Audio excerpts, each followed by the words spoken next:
সরকারের সহযোগিতা ছাড়া শক্তিশালী কমিশনেও সুষ্ঠু নির্বাচন সম্ভব নয়। সংস্কারের আগে নির্বাচন হলে অনিয়মের শঙ্কা। যারা নির্বাচনী দায়িত্ব পালন করেছে গত 3টি নির্বাচনে, তারা কিন্তু এই নির্বাচনী অপরাধ করেছে, তাদেরকে বিচারের আওতায় আনা উচিত।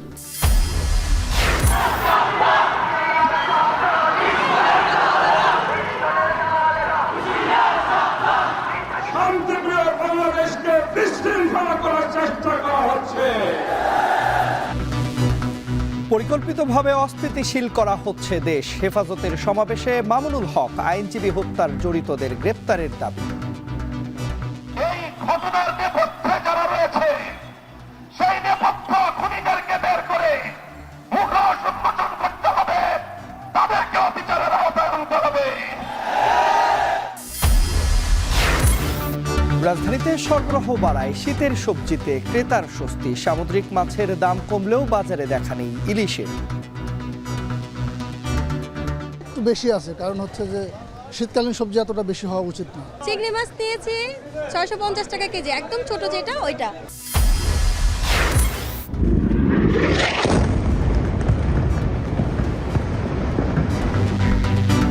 যুদ্ধবিরতি কার্যকর হলেও লেবাননে হামলার ঘটনায় ইসরায়েল সীমান্ত থমথমে। গাজায় আগ্রাসনে বাড়ছে হতাহত।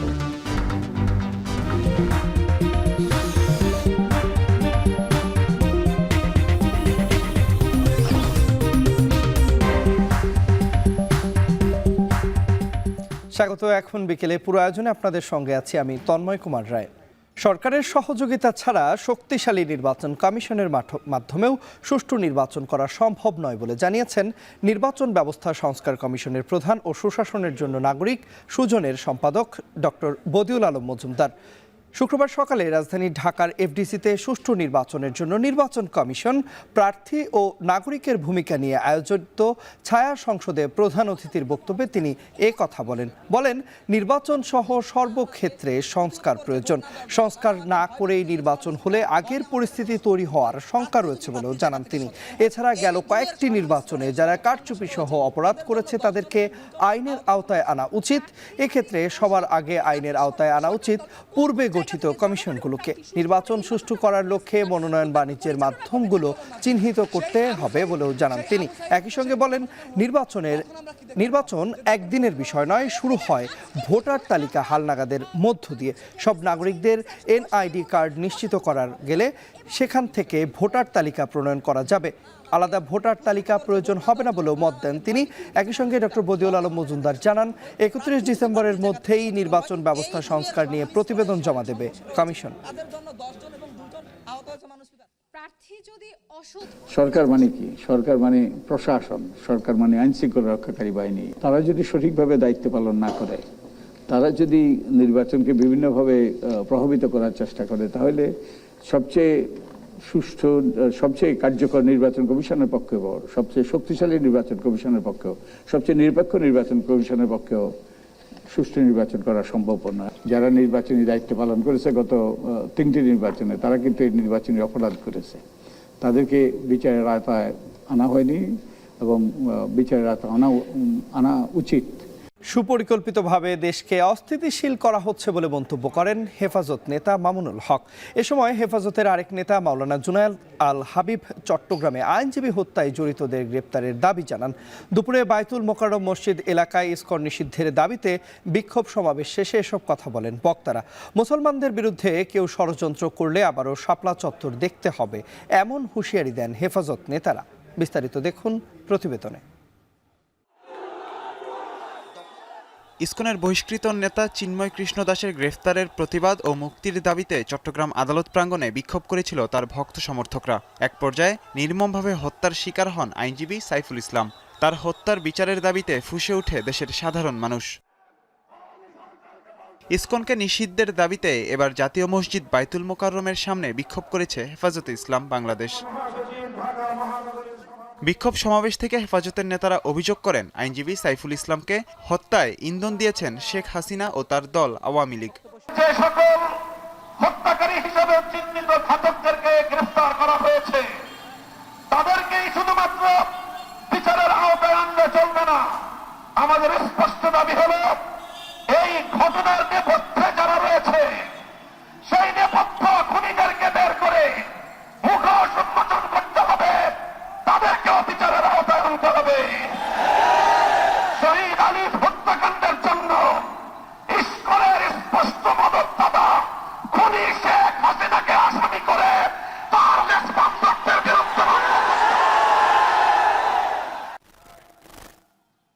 দেশে কোনো সংগঠন সন্ত্রাসী কার্যক্রম চালালে দেশের মানুষ একত্রিত হয়ে রুখে দিবে বলেও জানান হেফাজত নেতারা। তারা বলেন, আইনজীবী হত্যার পেছনে যাদের ইন্ধন রয়েছে সবাইকে গ্রেফতার করে বিচারের আওতায় আনতে হবে। বিক্ষোভ সমাবেশ থেকে মুসলমানদের বিরুদ্ধে কেউ ষড়যন্ত্র করলে আবারও শাপলা চত্বর দেখতে হবে এমন হুঁশিয়ার দেন হেফাজত নেতারা। অন্তর্বর্তীকালীন সরকারকে সহযোগিতা করতে চায়, যদি তারা ব্যর্থ হয়, কোন ষড়যন্ত্র হয়, হেফাজতে ইসলাম ঘরে বসে থাকবে না, আবার শাপলা চত্বর হবে। মাঝার ইমন, এখন, ঢাকা। চট্টগ্রামে আইনজীবী হত্যার প্রতিবাদে ও ইসকন নিষিদ্ধের দাবিতে সমাবেশ করেছে হেফাজত ইসলাম বাংলাদেশ। জুমার নামাজের পর জমিয়াতুল ফালাহ জামে মসজিদ সহ বিভিন্ন মসজিদ থেকে বিক্ষোভ মিছিল বের করেন মুসল্লিরা। পরে নগরীর ২ নম্বর গেট এলাকায় সমবেত হয় কয়েক হাজার মুসল্লি। এ সময় ভারতীয় আগ্রাসনের বিরুদ্ধে স্লোগান দেন তারা। একই সাথে বাংলাদেশ নিয়ে ষড়যন্ত্রকারীদের হুঁশিয়ারি করেন মুসল্লিরা। ইসকনকে জঙ্গি সংগঠন আখ্যা দিয়ে সংগঠনটি নিষিদ্ধের দাবি জানান বক্তারা। সেই সাথে সাইফুল হত্যায় জড়িতদের দ্রুত সময়ের মধ্যে গ্রেপ্তারের দাবি জানান তারা। এছাড়া একই দাবিতে ফেনীতে বিক্ষোভ মিছিল করেছেন মুসল্লিরা। দুপুরে শহরের প্রধান সড়ক ঘুরে শহীদ মিনার প্রাঙ্গণে সমবেত হয়ে বিক্ষোভ করেন তারা।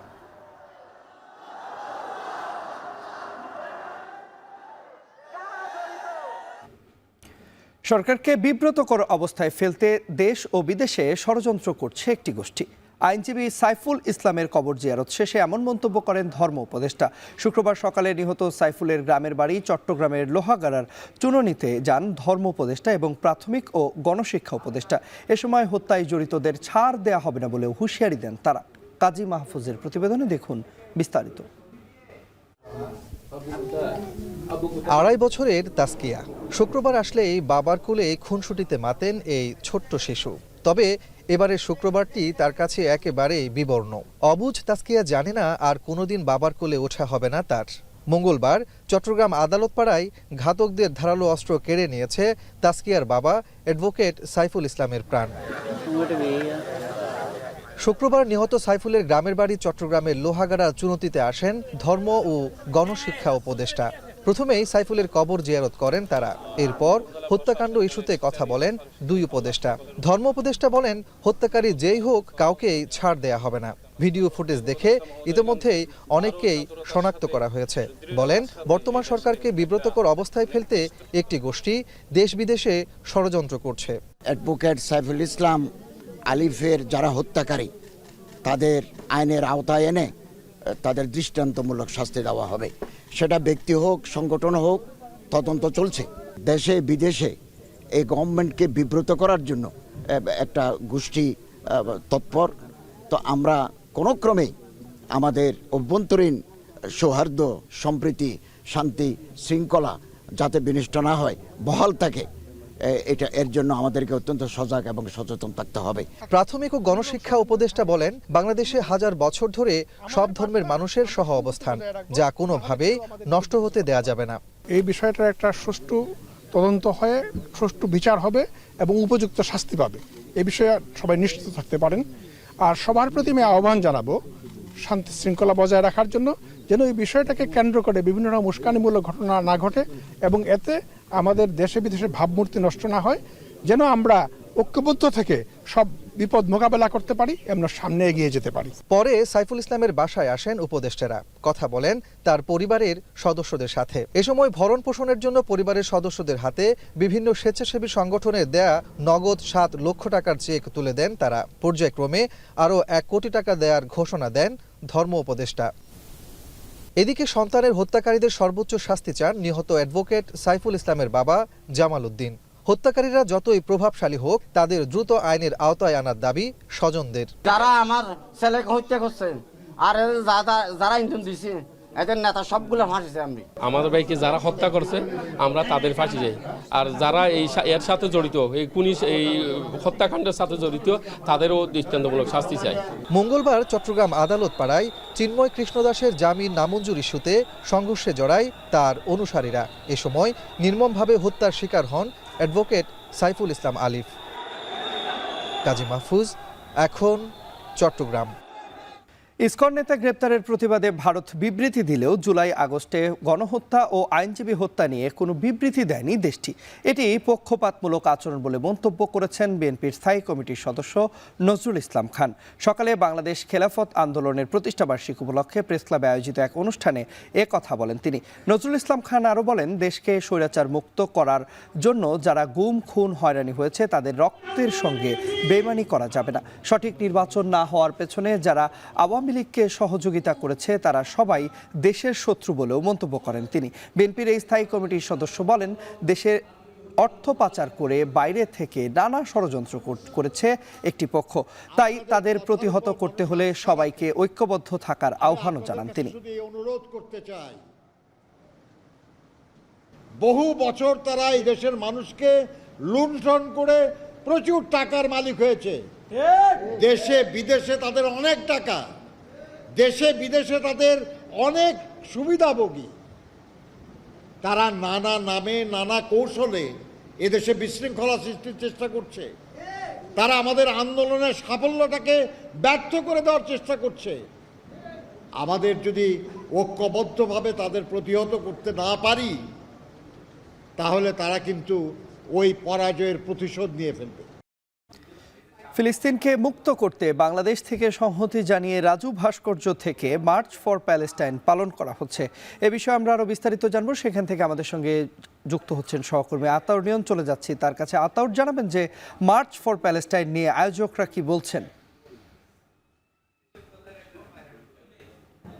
যেমনটি বলছিলেন যে আমরা জানি যে ফিলিস্তিন কিন্তু দীর্ঘদিন ধরে ইসরায়েলের হাতে বন্দী রয়েছে এবং প্রতি মাসেই বা প্রতি সময় কিন্তু প্রতি মুহূর্তে তাদের উপরে হামলা চলছে। তো এই কারণে ফিলিস্তিনকে যেন ফ্রি করা হয় বা মুক্ত করা হয়, সেই কারণে একটি লং মার্চের আয়োজন করা হয়েছে, মার্চ ফর ফিলিস্তিন, যেটি বাংলাদেশ থেকে সংহতি জানানো হয়েছে। আমরা রাজু ভাস্কর্য থেকে সেই মার্চটি অনুসরণ করছিলাম এবং এটি ভিসি চত্বর হয়ে এখন আবার ফুলা রোডে ঢুকেছে। আমরা যদি আপনাদেরকে সেই মিছিলটিকে একটু দেখাই, এখানে বেশ কিছু ছাত্র জনতা, সাধারণ মানুষ কিন্তু যুক্ত হয়েছে এবং তারা একই কথা বারবার বলছে যে ফিলিস্তিনকে মুক্ত করতে হবে, ফিলিস্তিনকে মুক্ত করো। এবং ফিলিস্তিনের উপর যে ধরনের হত্যাযজ্ঞ চালানো হচ্ছে, অত্যাচার চালানো হচ্ছে, সেটি যেন বন্ধ করা হয় এবং ইসরায়েল যেই ধরনের তারা যে হত্যাকাণ্ড চালিয়ে যাচ্ছে সেটি যেন বন্ধ করা হয় এবং পুরো বিশ্ব যেন সেই বিষয়টি নিয়ে জোর দেয় এবং তাদের ফিলিস্তিনকে মুক্ত করে। সেই বিষয়ে কিন্তু তারা বারবার একই স্লোগান দিচ্ছে যে মুক্ত করো ফিলিস্তিন বা ফিলিস্তিনকে মুক্ত করা হোক। এছাড়া আমরা দেখেছি যে ফিলিস্তিনকে বেশ করে গত বছরের শেষ সময় থেকে কিন্তু ফিলিস্তিনের উপর ইসরায়েলের একটি দীর্ঘ সময় ধরে একটি হত্যাযজ্ঞ চলছে এবং সেই বিষয়ে তারা বারবার বলছে যে প্রতি মুহূর্তে যে শিশু, নারী তাদেরকে হত্যা করা হচ্ছে এবং যে অত্যাচারটা চালানো হচ্ছে এটি আসলে বিশ্ব কেন দেখছে না বা তারা কি দেখেও দেখছে না, সেই বিষয়েও কিন্তু তারা বারবার বলেছে যে এই ধরনের শাসন ব্যবস্থা যে বিশ্বে একটি মুসলিম কান্ট্রিতে যে ধরনের হত্যাযজ্ঞ চালাচ্ছে ইসরায়েল, সেই বিষয়ে কেন তারা এখনও কোনো ব্যবস্থা নিচ্ছে না, কেন ফিলিস্তিনকে ফ্রি করা হচ্ছে না বা সেই জায়গায় কেন যুদ্ধবিরতিটা ঘোষণা করা হচ্ছে না। আমরা জানি কয়েকদিন আগে হচ্ছে লেবাননে কিন্তু একটি ইসরায়েলের মধ্যে যুদ্ধবিরতির কিন্তু একটি চুক্তি বাস্তবায়ন হওয়ার কথা রয়েছে এবং সেটি হয়েছে মনে হয় ইতিমধ্যে। কিন্তু ফিলিস্তিনে যে দীর্ঘদিন ধরে যে হত্যাযজ্ঞ ইসরায়েল চালিয়ে আসছে বা দীর্ঘদিন ধরে যে নারী শিশু সহ নির্বিচারে যে হত্যা কর্মকাণ্ড চালিয়ে যাচ্ছে, সে বিষয়ে কিন্তু বিশ্বে বারবার একই কথা বলা হলেও বা এই বিষয়ে যুদ্ধবিরতি নিয়ে বারবার আলোচনা আসলেও কিন্তু ইসরায়েল সেই যুদ্ধবিরতি বা ফিলিস্তিনকে মুক্ত করার বিষয়ে কিন্তু কোনো ধরনের পদক্ষেপ তারা নেয়নি বা তারা সেটি চায় না, তাদের কর্মকাণ্ডেই বোঝা যাচ্ছে। তো সেই জায়গা থেকে আসলে ফিলিস্তিনকে যেন মুক্ত করা হয়, সেই জায়গা থেকে বাংলাদেশ থেকে সংহতি জানিয়ে বিশ্বে সেই বার্তা পৌঁছে দিতে কিন্তু একটি লং মার্চের আয়োজন করা হয়েছে, যেটি মার্চ ফর প্যালেস্টাইন হিসেবে সেটি বাস্তবায়ন করা হচ্ছে। এখানে ছাত্র জনতা, সব স্তরের মানুষ এসেছে এবং সবাই একই স্লোগান দিচ্ছে রাজু ভাস্কর্য থেকে, যেটি টিসি থেকে শুরু হয়েছে এবং এটি এখন ঢাকা বিশ্ববিদ্যালয়ের ভিসি চত্বর থেকে অতিক্রম করে ফুলার রোড ব্রিটিশ কাউন্সিলের সামনে দিয়ে সেটি অতিক্রম করছে এবং এখানে স্লোগানে নারী পুরুষ উভয়ই অংশগ্রহণ করে একই স্লোগান বারবার দিয়ে যাচ্ছে যে আসলে ফিলিস্তিনকে তোমরা মুক্ত করছো না কেন, বা মুক্ত করার বিষয়ে যেই বিশ্বের যেই উন্নত দেশগুলো রয়েছে বা যারা নেতৃত্ব দিচ্ছে সেই বিশ্বের নেতৃত্ব দেওয়া দেশগুলো কেন এখনও কোনো ধরনের কোনো কথা বলছে না, বা তারা কেন ইসরায়েলের উপর জোর করে বা চাপ দিয়ে কেন ফিলিস্তিনকে মুক্ত করছে না। তো সেই বিষয়ে তারা বারবার এখানে স্লোগান দিচ্ছে। সেই সাথে তারা একই আবার তারা এটাও বলছে যে বাংলাদেশ সেই জুলাই আগস্ট বিপ্লবের মাধ্যমে যে সরাসরি শাসন থেকে মুক্ত হয়েছে সেইটি যেমন বিশ্ব তাদেরকে সহায়তা করেছে, কিন্তু ইসরায়েল বা যেই ফিলিস্তিনকে হত্যাযজ্ঞ চালাচ্ছে দীর্ঘদিন ধরে সেইটার বিষয়ে কেন উন্নত বিশ্ব এতদিন দেখেও সেটা চুপ করে রয়েছে বা জোর করে সেই বিষয়টি বন্ধ করছে না। তো এই ছিল আমার কাছে রাজু ভাস্কর্য থেকে শুরু হওয়া মার্চ ফর প্যালেস্টাইনের যেই মিছিলটি শুরু হয়েছে সেটির সর্বশেষ তথ্য। মার্চ ফর প্যালেস্টাইনের বিস্তারিত আমরা জানছিলাম সহকর্মী আতাউর নিয়নের মাধ্যমে। তিনি ঢাকা বিশ্ববিদ্যালয় এলাকা থেকে আমাদের সঙ্গে যুক্ত হয়েছিলেন। ইসলামী ব্যাংক সহ ব্যাংকিং খাতকে ধ্বংস করে ফ্যাসিস্ট আওয়ামী লীগ বিদেশে বেগম পাড়া তৈরি করেছে বলে জানিয়েছে বাংলাদেশ জামায়াতে ইসলামী। রমনায় ইঞ্জিনিয়ার্স ইনস্টিটিউশনে আয়োজিত কর্মী সম্মেলনে যোগ দিয়ে তারা কথা বলেন। বক্তারা বলেন, ফ্যাসিস্ট আওয়ামী লীগ দেশের ব্যাংকগুলো লুট করেছে, নির্বাচন ব্যবস্থা বিগত ফ্যাসিস্ট সরকার ধ্বংস করায় সংস্কার প্রয়োজন বলেও মত দেন তারা। তাই যত তাড়াতাড়ি সম্ভব সংস্কার কাজ শেষ করে নির্বাচন দিতে হবে। জামায়াত ইসলামীর নেতারা বলেন, অনেক ক্ষেত্রে জনগণের ভাষা বুঝতে ব্যর্থ হচ্ছে অন্তর্বর্তী সরকার। বিশ্বের সবচেয়ে মজবুত আরএফএল ল্যাডার, যা 6061 গ্রেড অ্যালুমিনিয়ামে তৈরি। শক্তিশালী এমএস ক্রসবার নিশ্চিত করে সর্বোচ্চ নিরাপত্তা। RFL ladder. বাজারে শীতের সবজির সরবরাহ বাড়ায় কমতে শুরু করেছে দাম, তবে আলুর সরবরাহ কম বলছেন ব্যবসায়ীরা। অন্যদিকে চাহিদা কমায় চাষের মাছের দাম কমেছে। সামুদ্রিক মাছের সরবরাহ বাড়লেও ইলিশের দেখা নেই বাজারগুলোতে। রাজধানীর বিভিন্ন বাজার ঘুরে বিস্তারিত জানাচ্ছেন তানজিম শাফিন। মাছ পেরিয়ে পুরোদমে বাজারজাত হচ্ছে শীতকালীন সবজি। সরবরাহ বাড়ায় সপ্তাহ ব্যবধানে রাজধানীর বাজারগুলোতে শিম, বেগুন, গাজরের দাম কমেছে কেজিতে 15 থেকে 20 টাকা। টমেটোর কেজি এখনো 150, নতুন শসা 100 থেকে 120 টাকা প্রতি কেজি। শীতের ফুলকপি, বাঁধাকপি, লাউয়ের সরবরাহ বাড়ায় প্রতি পিস বিক্রি হচ্ছে 45 থেকে 70 টাকায়। বিপরীতে গ্রীষ্মের সবজি পটল, কাঁকরোল, মিষ্টি কুমড়ার সরবরাহ কমায় দাম বাড়তি। তবে রঙিন সবজির বিপরীতে আলুর সরবরাহ কম বলছেন ব্যবসায়ীরা। বর্তমানে আলুর দাম একটু বাড়তি। আলু আমরা বেচতেছি 80 টাকা কেজি। রাজশাহী আলু কিনে আনছি হলো 75 টাকা কেজি। দাম এখন পর্যন্ত কোনো রিজনেবল স্টেজে আসে নাই, আর একটু মনে হয় রিজনেবল স্টেজে আসা উচিত। ছোট ছোট ফুলকপি ছিল 80 থেকে 100 টাকা পিস, বর্তমানে বড় বড় কপি 50 টাকা। বাঁধাকপি ছিল 150 টাকা পর্যন্ত বাঁধাকপি ছিল এবারকার, বর্তমানে 60 টাকা। পটল কিনছি 80 টাকা 70 টাকা, এখন 120 টাকা 30 টাকা কেজি। শীতকালীন সবজি এতটা বেশি হওয়া উচিত না। সরবরাহ বাড়ায় দাম কমেছে চাষের মাছের। কারণ বাজার ও মোহাম্মদপুর টাউন হল বাজারে চাষের রুই, তেলাপিয়া, পাঙ্গাস, কই বিক্রি হচ্ছে 200 থেকে 250 টাকা কেজি দরে। কেজিতে গেল সপ্তাহ থেকে 50 থেকে 100 টাকা কম। সামুদ্রিক মাছের দামও কমেছে, তবে দেখা নেই ইলিশের। পোয়া 500, রূপচাঁদা 650, কোরাল 700 আর ছোট মাছ মলা, কাচকি 300 থেকে 400 টাকা প্রতি কেজি। দেশি শোল, মাগুর, কই 500 থেকে 1000 টাকা দাম। তবে ক্রেতারা বলছেন মাছের দাম আরও নাগালে আসা দরকার। মাছের দাম তো একটু বেশি, প্রতি কেজি 40-50 টাকা একটু বেশি আর কি। বেশি মনে হয়েছে? কি কি মাছ নিলেন? রুই মাছ, তেলাপি মাছ, পাঙ্গাস মাছ, এই আর কি। চিংড়ি মাছ নিয়েছি 650 টাকা কেজি, একদম ছোট যেটা ওইটা। আর সিলভার কাপ মাছ নিয়েছি, রুই মাছ নিয়েছি, আর এখন মলা মাছ নিচ্ছি। নদীর মাছের দাম বেশি, সাগরের মাছটার দাম কম। আবার যেটা চাষের এটা সবসময় পাওয়া যায়, এটা আবার দাম নর্মাল, বেশিও না কমও না। জানলো না বলে গাড়ি কই থেকে আসবো, মেন তো জানলো দেখা যায় সারাদিন জাল পায়, মাছ পায় একটু বা দুগ্ধ, দাম তো হাই উঠবই। 200 গ্রাম ওজনের রুই মাছ 220-30 টাকা কেজি বেচতেছি। কাতল মাছ 220-30 টাকা, পুঁটি মাছ 160 টাকা 70 টাকা। শীতের সবজির সরবরাহ বাড়ার সাথে সাথে দাম আরও কমবে বলছেন ব্যবসায়ীরা। সপ্তাহ ব্যবধানে অপরিবর্তিত আছে সব ধরনের মাংসের দাম। তানজিম শাফিন, এখন, ঢাকা।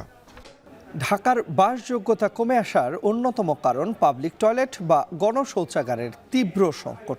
হাতে গোনা যেসব পাবলিক টয়লেট রয়েছে তাও পরিণত হয়েছে ব্যবসা কেন্দ্রে। এতে পরিবেশ দূষণের পাশাপাশি রোগবালাই ডালপালা মেলে ঝুঁকিতে পড়ছেন জনস্বাস্থ্য। নগর পরিকল্পনাবিদরা বলছেন, টাকা দিয়ে টয়লেট পরিচালনা বিশ্বে বিরল, তাই এই মডেলের পরিবর্তন আনার দাবি তাদের। তানজিম শাফিনের আরও একটি প্রতিবেদন, ক্যামেরায় ছিলেন আবু বকর মুন। ঝুঁকি নিয়ে রাস্তার কিনার ধরে চলছেন বেশিরভাগ পথচারী, কারণ ঢাকার অন্যতম প্রবেশমুখ গাবতলী বাস টার্মিনালের সামনে এই চওড়া ফুটপাতটি প্রায় পুরোটাই ভিজে আছে মানুষের মূত্রে, যা থেকে ঝাঝালো ও কটু গন্ধে পেট গুলিয়ে আসে। এখানে দাঁড়ানোর কোনো উপক্রম নেই। এমন নাগরিক সংকটে কতটুকু সোচ্চার রাজধানী?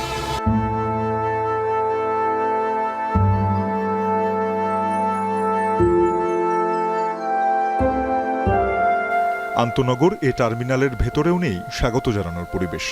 কেউ এখানে অপেক্ষায় থাকে না কারোর জন্য, বরং ডানে বামে না দেখেই সেরে নেয় জরুরি কাজ, যেন পুরো টার্মিনালটি এক প্রক্ষালন ময়দান। কোনো কথাই তো কাজ হইতে না, সবাই যার মন মতো করে যায়। আমাদের ভাত খেতে দুর্গন্ধ, ভাত বেচা চলা ফেরা সবই তো সমস্যা। ময়লা আবর্জনা পানি জমা থাকে, মুতের পানির উপর মানুষের লড়াচড়া করে। আমরা যখন গাড়ি পার্কিং করি আমরা নিজেরাও এখানে টিকতে পারি না। দুটা পাবলিক টয়লেট আছে, ওখানে গেলে হয়তো স্টাফদেরও সমস্যা হয়, গেলে 5 টাকা করে নেয়। জাতিসংঘের জনসংখ্যা বিষয়ক সংস্থা UNPP'র তথ্যে মহানগরী ঢাকায় 2,39,00,000 মানুষের বাস, যেখানে 2/3 মানুষই প্রতিদিন ঘরের বাইরে যাচ্ছেন। তবে তাদের জন্য 2 সিটি কর্পোরেশন মিলিয়ে পাবলিক টয়লেট আছে মাত্র 167টি। অর্থাৎ নগরীতে চলাচল করেন এমন প্রায় 1.25 লাখ মানুষের জন্য পাবলিক টয়লেট আছে একটি। গণশৌচাগারের তীব্র সংকটে বেগ চেপে রাখার অভ্যাস গড়েছেন অনেকে, আর বাকিরা চক্ষু লজ্জা এড়িয়ে খোলা আকাশের নিচে সাড়া দিতে বাধ্য হচ্ছেন। অ্যাভেলেবেল আপনি পান যে আপনার অপশন আছে, আপনি অবভিয়াসলি তার সেকেন্ড অপশন আপনি চুজ করবেন না। বিব্রত করো এবং এটার জন্য উদ্যোগ নেওয়া খুবই জরুরি। পাবলিক টয়লেট সংকটে সবচেয়ে বেশি সমস্যায় পড়েন কর্মজীবী ও নারী শিক্ষার্থীরা। বিড়ম্বনা এড়াতে তাদের অনেকেই নিয়েছেন অপর্যাপ্ত পানি পানের কৌশল, আছেন মারাত্মক স্বাস্থ্য ঝুঁকিতে। বাইরে যায় কোনো প্রকার পানি বা ফুড না গ্রহণ করার জন্য, কারণ আমরা আমাদের আশেপাশে এত ATM বুথ দেখি, কিন্তু কোনো টয়লেট, পাবলিক টয়লেট বা পাবলিক ওয়াশরুম আপনি দেখবেন না। ঢাকা শহরে যতগুলো আমি যেখানে গিয়েছি পাবলিক টয়লেট দেখেছি, সেটা আসলে মেয়েদের ব্যবহারের জন্য উপযোগী না এবং চেপে থাকা থেকে অনেক সময় শারীরিক অনেক সমস্যা হয়ে যাচ্ছে। শপিং সেন্টার খুঁজতে হয় বা রেস্টুরেন্ট খুঁজতে হয়, তারপর দেখা যায় যে অনেক রাত হলে তো সেটা পাওয়াও যায় না। মোবাইল টয়লেট সহ 114টি পাবলিক টয়লেট আছে ঢাকা উত্তর সিটিতে, যার 74টি সরাসরি উত্তর সিটি কর্পোরেশন ও সরকারিভাবে নির্মিত ও পরিচালিত। আর ঢাকা দক্ষিণ সিটি কর্পোরেশনের হালনাগাদে 70টি গণশৌচাগার থাকলেও এর মধ্যে বন্ধ ও ব্যবহার অনুপযোগী হওয়ায় পরিত্যক্ত অনেকগুলো। গত 1 দশকে Sajeda foundation, water aid, space, Bhumij, আরবানের মতো বিভিন্ন বেসরকারি উন্নয়ন সংস্থা বেশ কিছু টয়লেট নির্মাণ করে, যেখানে রয়েছে নারী, পুরুষ ও বিশেষ চাহিদা সম্পন্নদের জন্য আলাদা ব্যবস্থা, আছে CCTV ক্যামেরা ও লাগেজ রাখার মতো বেশ কিছু সুবিধাও। রাজধানীসহ সারা দেশে পাবলিক টয়লেট ব্যবহারে আরেকটি বাধা ব্যবহার ফি, কারণ এগুলো ব্যবহারে গুনতে হয় অন্তত 5 থেকে 10 টাকা। এছাড়া ইজারা ও সমিতির মাধ্যমে পরিচালিত অনেক পাবলিক টয়লেট পরিণত হয়েছে ব্যবসা কেন্দ্রে। কোথাও শৌচাগারের জন্য বরাদ্দ পানি বিক্রি করে দেওয়া হয়, আবার কোথাও বা ব্যবহার করা হয় বিভিন্ন পণ্যের স্টোর রুম হিসেবে। এদের কাগজ দেখা যায় 5 টাকা, কিন্তু ওরা নেয় 10 টাকা। ঢাকা শহরে সবচেয়ে বেশি কিন্তু পাবলিক টয়লেটই কিনতে হয়, আর পাবলিক টয়লেটগুলো বেশিরভাগ কিন্তু ক্লিয়ার থাকে না। 5-10 টাকা করে ওরা নিয়ে যায়, গাড়ি পরিষ্কার করে গাড়িওয়ালারা আর কি। মাঝে মধ্যে একটু যদি শর্ট পড়ে 2-1 বালতি আমরা একটু নিই, নিয়ে একটু গাড়ির টিপ গেত আছে টান দিয়ে দিই। এই ঢাকা উত্তর সিটি কর্পোরেশন বলছে, পাবলিক টয়লেট পরিচালনায় ইজারাদারদের বিরুদ্ধে অতিরিক্ত অর্থ আদায় সহ অনিয়মের অভিযোগ পাওয়া গেলে অপসারণ করা হবে। আর লোকবল ঘাটতি পূরণ হলে সরাসরি পরিচালনার দায়িত্ব নেবে সিটি কর্পোরেশন নিজেই। Most of the public toilets কিন্তু বিভিন্ন সংস্থা, NGOর মাধ্যমে পরিচালিত হয়। তাদের সাথে আমাদের একটা চুক্তি হয় এবং সেখানে স্পেসিফিকেশন দেওয়া থাকে, কত টাকা মূল্য, কত টাকা দর হবে, কি করতে হবে তাদেরকে। শর্ত ভঙ্গ করলে যা করতে হয়, যে ডিসিপ্লিনারি অ্যাকশন, সেটা অবশ্যই আমরা নেব। ড্রেনেজ সার্কেলের জনবল নিয়োগ হলে মোস্ট অফ দ্য টয়লেটস আমরাই পরিচালনা করব, তখন যে অভিযোগগুলো আছে সেটাকে আরও ভালোভাবে টেক কেয়ার করা আমাদের সম্ভব হবে। তবে আপাতত গণশৌচাগার সংকট মাথায় নিয়ে ঢাকার জনস্বাস্থ্য ঝুঁকি বেড়ে চলেছে। বাড়ছে ইউরিন ইনফেকশন, কিডনি বিকল আর রেচনতন্ত্রের জটিল রোগাক্রান্তের সংখ্যা। চেপে যদি ধরে রাখে প্রস্রাবের থলিতে অনেক প্রস্রাব থাকে, তাহলে মাংসপেশিগুলো সবসময় প্রসারিত অবস্থায় থাকে। পরবর্তীতে দেখা যায় তার সংকুচিত হওয়ার যে শক্তি, সে তীব্রতা স্বাভাবিক অবস্থায় আর আসে না, প্রসারিত থাকে। এবং সেই সমস্ত ক্ষেত্রে প্রস্রাব করার পরেও দেখা গেল যে তাদের প্রস্রাব যথেষ্ট পরিমাণে জমা থাকে, যেটাও তার পরবর্তীতে পাথর হওয়া, ইনফেকশন হওয়া, কিডনি নষ্ট হওয়ার একটা বড় কারণ হতে পারে। নগর পরিকল্পনাবিদরা বলছেন, টাকা নিয়ে পাবলিক টয়লেট পরিচালনা বিশ্বে বিরল। প্রচলিত এই মডেল থেকে বের হতে হবে সিটি কর্পোরেশনকে। জনবহুল ঢাকায় প্রতি 400 মিটার এলাকায় অন্তত একটি ও নগরীতে 6 থেকে 700 পাবলিক টয়লেট থাকা আবশ্যক বলে মনে করেন এই পরিকল্পনাবিদ। জনস্বাস্থ্যের প্রতিবিধান করা কিন্তু আমাদের সংবিধানে রাষ্ট্রকে দায় দায়িত্ব দিয়েছে, এবং সিটি কর্পোরেশনের স্থানীয় সরকার আইন, সেখানেও কিন্তু জনস্বাস্থ্যের দায় দায়িত্ব কর্পোরেশনকে দেওয়া হয়েছে। এই জন্যই প্রতিটি মানুষ যার জরুরি প্রয়োজনে পাবলিক টয়লেটে যাওয়াটা জরুরি অধিকার। এবং বিশ্বে বাংলাদেশের মতো এমন নাই যে পাবলিক টয়লেট দিলেই মনে হয় যে সেটা মেনটেন্যান্সের টাকা কর্পোরেশন নাই। কারণ আপনি তো কর্পোরেশন ট্যাক্স নিচ্ছেন, তাহলে কেন মানুষের কাছ থেকে টাকাটা নিতে হবে? যেই শহরে মেট্রো রেল আছে সেই শহরে পাবলিক টয়লেট নাই কেন? এই গল্পটা অচল গল্প। সরকার বড় সমস্যা নিয়ে চিন্তিত, কিন্তু জনগণের পাবলিক টয়লেট সমস্যা মনে হয় ছোট সমস্যা, কিন্তু তার চেয়ে বড় সমস্যা কিন্তু কিছু নাই। নগর পরিকল্পনাবিদদের পরামর্শ, নগরীর মসজিদ, রেস্টুরেন্ট, পাম্পের টয়লেটগুলো ব্যবহার বিধি তৈরি করে জনগণের জন্য উন্মুক্ত করার। পাবলিক টয়লেট ব্যবহারকারীদের আহ্বান, নিজে যেমন চাই ব্যবহারের পর অন্যের জন্য তেমনই পরিচ্ছন্ন রাখতে। তানজিম শাফিন, এখন, ঢাকা। চট্টগ্রামের সীতাকুণ্ডে বিভিন্ন শিপইয়ার্ড ও দেশের একমাত্র গাড়ি প্রস্তুত কারখানা প্রগতি ইন্ডাস্ট্রি পরিদর্শন করেছেন শিল্প উপদেষ্টা আদিলুর রহমান ও ভূমি উপদেষ্টা এএফ হাসান আরিফ। শুক্রবার সীতাকুণ্ডের বিভিন্ন শিপইয়ার্ড ঘুরে কাজের পরিবেশ ও শ্রমিকদের নিরাপত্তার বিষয়গুলো পর্যবেক্ষণ করেন তিনি। তার উপস্থিতিতে শিপইয়ার্ড মালিকরা এই শিল্পের বর্তমান সংকট ও সমস্যার কথা তুলে ধরে বলেন, সাম্প্রতিক সময়ে ডলার সংকটের কারণে জাহাজ কেনা সম্ভব হচ্ছে না।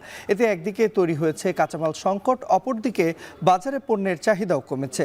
এছাড়া শিপ ব্রেকিং শিল্পে শ্রমিক দুর্ঘটনা এবং পরিবেশ দূষণ নিয়ে একটি মহল নেতিবাচক প্রচারণা করায় এ খাতে প্রতিযোগী দেশগুলো এগিয়ে গেল বাংলাদেশ পিছিয়ে পড়ছে। শিপইয়ার্ড পরিদর্শন শেষে উপদেষ্টারা দেশের একমাত্র গাড়ি তৈরির প্রতিষ্ঠান প্রগতি ইন্ডাস্ট্রিতে কোরিয়ান 2টি গাড়ির উদ্বোধন করেন। ময়মনসিংহের মাসকান্দায় বিসিক শিল্পনগরীতে লাগা আগুন নিয়ন্ত্রণে এসেছে। ফায়ার সার্ভিসের 11টি ইউনিটের 2 ঘন্টা চেষ্টায় নিয়ন্ত্রণে আসে আগুন। এর আগে সকাল 10টার দিকে বিসিকের কীটনাশক কারখানায় আগুনের সূত্রপাত হয়। এ সময় গোডাউনের কেমিক্যাল থাকায় দ্রুতই ছড়িয়ে পড়ে আগুনের লেলিহান শিখা। পরে খবর পেয়ে ফায়ার সার্ভিসের 5টি ইউনিট আগুন নিয়ন্ত্রণে কাজ শুরু করে। তবে বিসিক শিল্পনগরীতে পানির ব্যবস্থা না থাকায় নিয়ন্ত্রণে বেগ পেতে হয় ফায়ার সার্ভিসের কর্মীদের। পরে যোগ দেয় ফায়ার সার্ভিসের আরও 6টি ইউনিট। সময় পুড়ে যায় গোডাউনের সার, কীটনাশক ও কেমিক্যাল। এতে 50 কোটি টাকার ক্ষতি হয়েছে বলে দাবি ক্ষতিগ্রস্ত ব্যবসায়ীদের। আগুনের কোনোভাবে শর্ট সার্কিট থেকে সূত্রপাত হয়েছে বলে আমরা ধারণা করছি।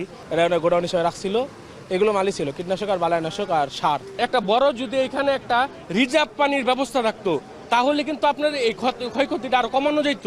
যেটুকু দেখছেন ধোয়া এটা থাকে, এটা ধোয়াটা এটা আস্তে সবই নর্মাল হয়ে যাবে। আমরা এখন অবস্থান করতেছি, আগুন বাড়ার কোনো সম্ভাবনা নেই, আগুন পুরোপুরি নিয়ন্ত্রণে।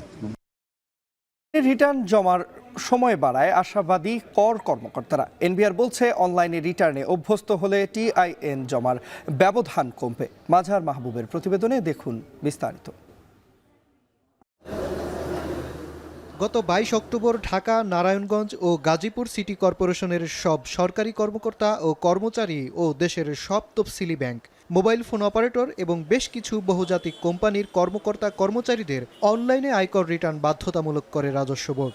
এনবিআর বলছে, এতে এসব অঞ্চল ও প্রতিষ্ঠানের অন্তত 12 লাখের বেশি রিটার্ন জমা পড়বে শুধুমাত্র অনলাইনেই।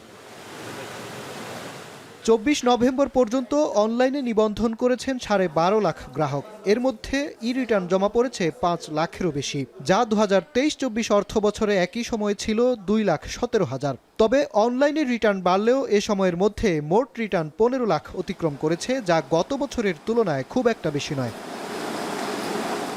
এরই মধ্যে প্রতি বছরের মতোই এবারও বিনা জরিমানায় রিটার্ন দাখিলের সময় প্রথম ধাপে বেড়েছে ৩১ ডিসেম্বর পর্যন্ত। তবে অন্যান্য বছরগুলোতে নভেম্বরের শেষ মুহূর্তে সময় বাড়ালেও এবার প্রায় 2 সপ্তাহ আগেই সময় বাড়ানোর ঘোষণায় মাস শেষেও সার্কেলগুলোতে ভিড় নেই বলছেন কর কর্মকর্তারা। শেষের 15 দিন আমাদের চাপটা থাকে, আমরা সার্ভিসটা লোকবল জনবল নিয়োগ শেষের 15 দিনে বেশি রাখি। সময় বৃদ্ধির কারণে যারা করদাতা ইটিআইএন ইতিমধ্যে নিয়েছেন তারা সকলেই আয়কর রিটার্ন দাখিলে সচেষ্ট হবেন এবং এই 31 ডিসেম্বরের ভিতর আয়কর রিটার্ন দাখিল না করিলে আপনাকে জরিমানা দিতে হবে। কর কমিশনাররা বলছেন সময় বাড়ানোর কারণে গত বছরের তুলনায় এবার নভেম্বরের শেষে চাপ কমলেও রিটার্ন সংখ্যা বাড়বে বলে প্রত্যাশা তাদের। তবে অনলাইনে ও সার্কেল অফিসে জরিমানাহীন রিটার্ন জমার সময় বাড়ালেও 30 নভেম্বরের পর কর অঞ্চলের বিশেষ আয়োজন চলবে কিনা আসেনি সেই সিদ্ধান্ত। প্রত্যেকটা জোনেও এটা অনলাইনে মানুষ আগ্রহ প্রকাশ করছে। কোনো সমস্যা হলে সাথে সাথে আমাদের ওখানে সাপোর্ট স্টাফ আছে, টেকনিক্যাল এক্সপার্ট যারা আছে তারা এটা সহযোগিতা করছে তাদেরকে কিভাবে হেল্প করা যায় এবং তারা এটা ভালোই আমরা রেসপন্স পাচ্ছি। প্রাথমিকভাবে আমাদের মেলা নভেম্বর পর্যন্ত আছে, এর পরবর্তীতে সিদ্ধান্ত জাতীয় রাজস্ব বোর্ড থেকে জানানো হবে। 2023-24 করবর্ষে দেশের ট্যাক্স আইডেন্টিফিকেশন নাম্বার ছিল কোটির কাছাকাছি আর রিটার্ন জমা পড়েছিল 43 লাখ। চলতি করবর্ষে টিআইএন সংখ্যা ছাড়িয়েছে 1,07 লাখ। এনবিআর বলছে অনলাইনে রিটার্ন অভ্যস্ত করতে পারলে কমে আসবে এ পার্থক্য। আগামী 2 বছরের মধ্যে সব রিটার্নদাতাদের অনলাইনে নিয়ে আসার পরিকল্পনা সংস্থাটির। মাঝার মাহবুব, এখন, ঢাকা। এবারে আন্তর্জাতিক। যুদ্ধবিরতি কার্যকর হলেও লেবানন ও ইসরায়েল সীমান্ত এখনও থমথমে। যুদ্ধবিরতি শুরুর পরপরই অভিযোগ উঠেছে শর্ত ভঙ্গ করে লেবাননের দক্ষিণে হামলা করেছে আইডিএফ, যদিও তেল আবিব দিচ্ছে ভিন্ন যুক্তি। এদিকে যুদ্ধবিরতির মধ্যে নিরাপত্তা ঝুঁকি থাকলেও ঘরে ফেরার চেষ্টা করছেন লেবাননের দক্ষিণাঞ্চলের মানুষ। আরও জানাচ্ছেন ঈশিতা ব্রহ্ম। একরকম বন্দুক তাক করেই লেবাননের দক্ষিণাঞ্চল থেকে ইসরায়েলি সেনাদের সরে যাওয়ার বিষয়টি পর্যবেক্ষণ করছে লেবাননের সশস্ত্র গোষ্ঠী হিজবুল্লাহ। তবে দুই পক্ষের অভিযোগ, বুধবার ভোরে যুদ্ধবিরতি কার্যকর হলেও এরপর চুক্তি ভঙ্গ করা হয়েছে। বৃহস্পতিবার দক্ষিণাঞ্চলে হিজবুল্লাহ রকেটের গুদামে হামলার দাবি করেছে ইসরায়েলি প্রতিরক্ষা বাহিনী। বেনিয়ামিন নেতানিয়াহু দেশের প্রতিরক্ষা বাহিনীকে বলেছেন, হিজবুল্লাহ যুদ্ধবিরতির শর্ত ভঙ্গ করলে সঙ্গে সঙ্গে যুদ্ধে নেমে যেতে হবে। এদিকে যুদ্ধবিরতিতে হামলার মধ্যেই লেবাননের দক্ষিণাঞ্চলে ফিরছেন সাধারণ মানুষ। দীর্ঘ কয়েক মাস পর নিজ শহর নিজ বাড়িতে ফিরলেও সেখানে থেকে যেতে পারছেন না তারা। একদিকে দুই পক্ষের সংঘাত আবারও শুরুর আশঙ্কা, অন্যদিকে ঘরবাড়ি সব ধ্বংসস্তূপের নিচে। এই অঞ্চলের অধিবাসীদের ওপর আবারও কারফিউ জারি করেছে ইসরায়েলি প্রতিরক্ষা বাহিনী। সীমান্ত শহরগুলোতে ট্যাঙ্ক দিয়ে টহল দিচ্ছে আইডিএফ।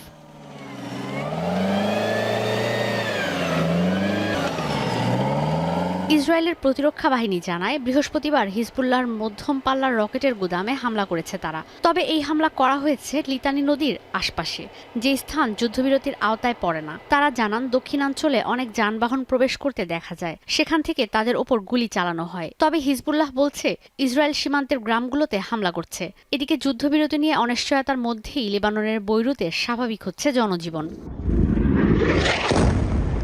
লেবাননে যুদ্ধবিরতি কার্যকর হলেও গাজায় বেড়ে গেছে ইসরায়েলি আগ্রাসন। উত্তরে গাজা শহর নুসেইরাত শরণার্থী শিবির, মধ্য গাজার দেইর আল বালাহতে হামলা বাড়িয়েছে আইডিএফ। লেবাননে থেমে গেলেও গাজায় প্রতিনিয়ত বাড়ছে হতাহত। নুসেইরাত ক্যাম্পে ভয়াবহ হামলায় কয়েকজনের প্রাণহানি হয়েছে। গাজার ঐতিহাসিক শরণার্থী শিবিরগুলোর একটি এই ক্যাম্প। এখানেই বোমা হামলা করে ভবন আর মসজিদ গুড়িয়ে দিয়েছে আইডিএফ। এদিকে যুক্তরাষ্ট্র আর জাতিসংঘের চাপের পর গাজার দক্ষিণাঞ্চলের কেরেম শ্যালম ক্রসিং দিয়ে নির্বিঘ্নে প্রবেশ করছে ত্রাণবাহী গাড়ি। আন্তর্জাতিক বিভিন্ন সংস্থার শত শত ট্রাক প্রবেশ করছে উপত্যকায়। এখন পর্যন্ত গাজায় 10 লাখ টন ত্রাণ সহায়তা প্রবেশ করেছে বলে জানিয়েছে ইসরায়েল। তবে গাজা কর্তৃপক্ষ বলছে, এখনও অপেক্ষমান শত শত ট্রাক। যদিও জাতিসংঘ বলছে, চলমান আগ্রাসনে উত্তর গাজায় খাদ্যের মজুদ নেই বললেই চলে, প্রবেশ করতে পারছে না ত্রাণ সহায়তা। ঈশিতা ব্রহ্ম, এখন, বিশ্ব। এরই মধ্য দিয়ে চলে এলাম এখন বিকেলের আয়োজনের একেবারে শেষ প্রান্তে। তবে যাওয়ার আগে শিরোনামগুলো জানিয়ে দিব আরও একবার। সরকারের সহযোগিতা ছাড়া শক্তিশালী কমিশনেও সুষ্ঠু নির্বাচন সম্ভব নয়। সংস্কারের আগে নির্বাচন হলে অনিয়মের শঙ্কা। যারা নির্বাচনী দায়িত্ব পালন করেছে গত 3টি নির্বাচনে, তারা কিন্তু এই নির্বাচনী অপরাধ করেছে। তাদেরকে বিচারের আওতায় আনা উচিত।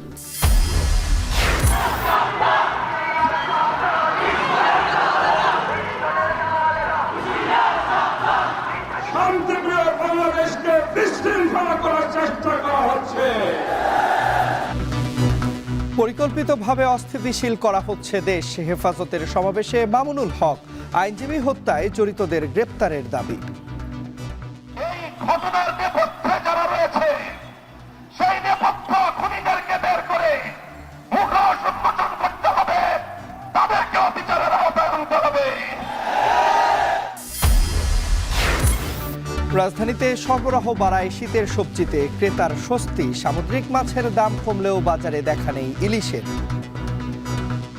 ছোট ছোট ফুলকপি ছিল 80 থেকে 100 টাকা পিস, বর্তমানে বড় বড় কপি 50 টাকা। মাছের দাম তো একটু বেশি, প্রতি কেজি 40-50 টাকা একটু বেশি আর কি।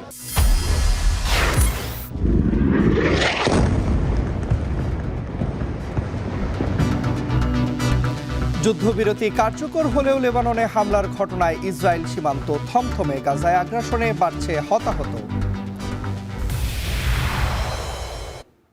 এই ছিল এখন বিকেলে। এতক্ষণ সঙ্গে থাকার জন্য ধন্যবাদ।